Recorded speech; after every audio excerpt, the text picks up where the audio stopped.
Saya minta Menteri Dalam Negeri mengingatkan sekali lagi kepada para gubernur, bupati, dan wali kota untuk betul-betul memegang penuh kendali di wilayah masing-masing yang berkaitan dengan masalah COVID.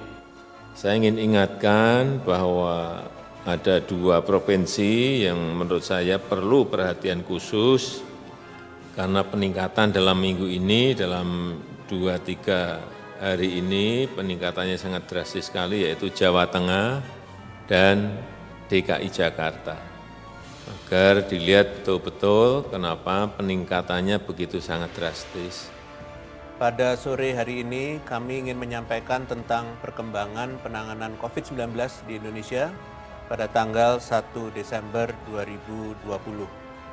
Sebelum saya memaparkan perkembangan penanganan COVID-19 pada hari ini, saya ingin menyampaikan keprihatinan atas melonjaknya angka kasus positif COVID-19 yang mencapai rekor terbaru, yaitu di atas angka 6.000 pada minggu lalu. Melonjaknya kasus ini seharusnya menjadi perhatian semua kalangan masyarakat tanpa kecuali, karena tingginya angka kasus positif merupakan cerminan dari meningkatnya penularan. Pada hari Minggu, tanggal 29 November, saya memulai dengan menjalani swab antigen.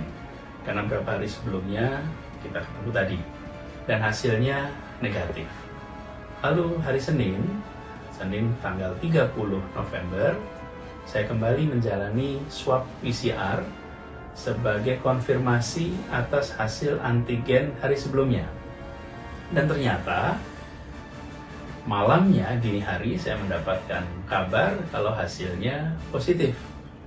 Hasil tes PCR menyatakan bahwa saya positif COVID-19. Pandemi COVID-19 di Indonesia genap memasuki bulan ke-9 pada Rabu 2 Desember 2020. Masih kuat dalam ingatan kasus COVID-19 pertama di tanah air, diumumkan oleh Presiden Joko Widodo pada 2 Maret 2020. Sebaliknya, beberapa hari belakangan terus terjadi peningkatan kasus. Penularan COVID-19 belum dapat dikendalikan, terlihat dari banyaknya masyarakat yang terpapar. Penambahan pasien positif tercatat lebih dari 5.000 orang dalam sehari. Hingga Selasa 1 Desember 2020, total kasus COVID-19 di Indonesia mencapai 543.975 orang. Dalam beberapa kesempatan, Presiden Jokowi pun menyampaikan sejumlah peringatan dan wanti-wanti terkait situasi pandemi. Jokowi juga memberi peringatan tegas dalam rapat terbatas di Istana Merdeka bersama para menteri pada Senin 30 November 2020. Terlebih lonjakan kasus positif COVID-19 itu terjadi di 2 wilayah, yaitu Jawa Tengah dan DKI Jakarta. Peningkatan signifikan ini membuat Jokowi memberikan sorotan sekaligus peringatan. Ia pun meminta Gubernur Jawa Tengah Ganjar Pranowo dan Gubernur DKI Jakarta Anies Baswedan benar-benar memperhatikan peringatannya itu. Peringatan kemudian dilontarkan saat sidang Kabinet Paripurna di Istana Negara Selasa 1 Desember 2020. Jokowi mengaku dirinya bakal memberikan peringatan keras jika sedikit saja terjadi peningkatan kasus COVID-19. Melalui peringatan ini, Jokowi ingin daerah yang mengalami peningkatan kasus COVID-19 segera melakukan perbaikan. Jangan sampai angka tersebut terus meningkat dan penyebaran virus semakin meluas.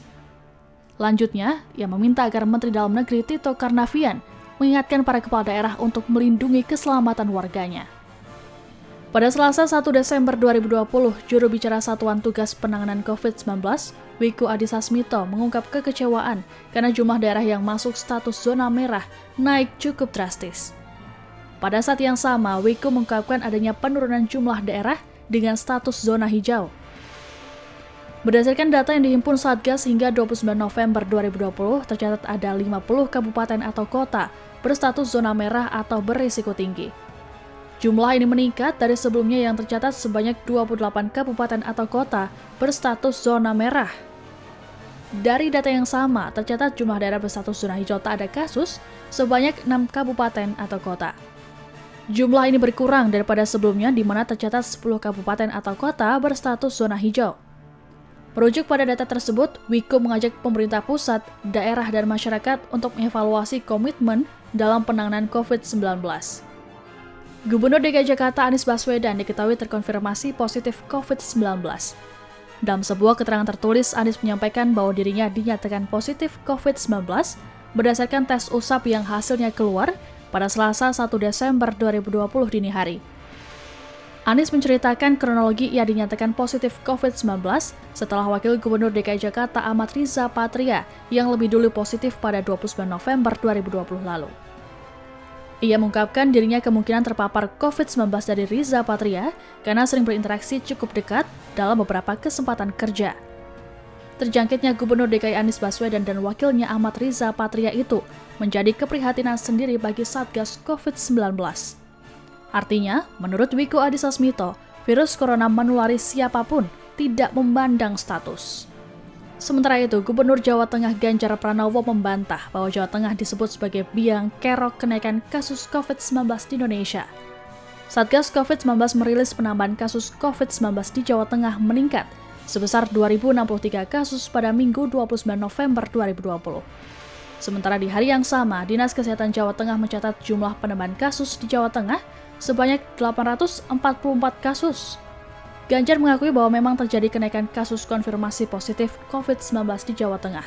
Namun kenaikannya tidak sebanyak yang disampaikan pemerintah pusat pada 29 November 2020 lalu. Sehingga setelah dilakukan penelusuran, pihaknya menemukan kekeliruan pada data yang disampaikan pusat, yakni adanya data ganda dan data delay.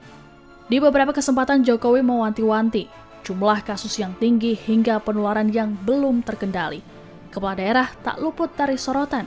Ganjar dan Anies Baswedan ikut kena teguran.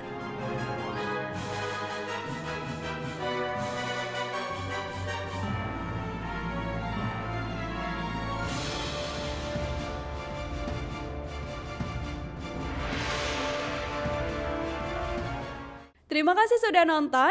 Jangan lupa like, subscribe, dan share ya.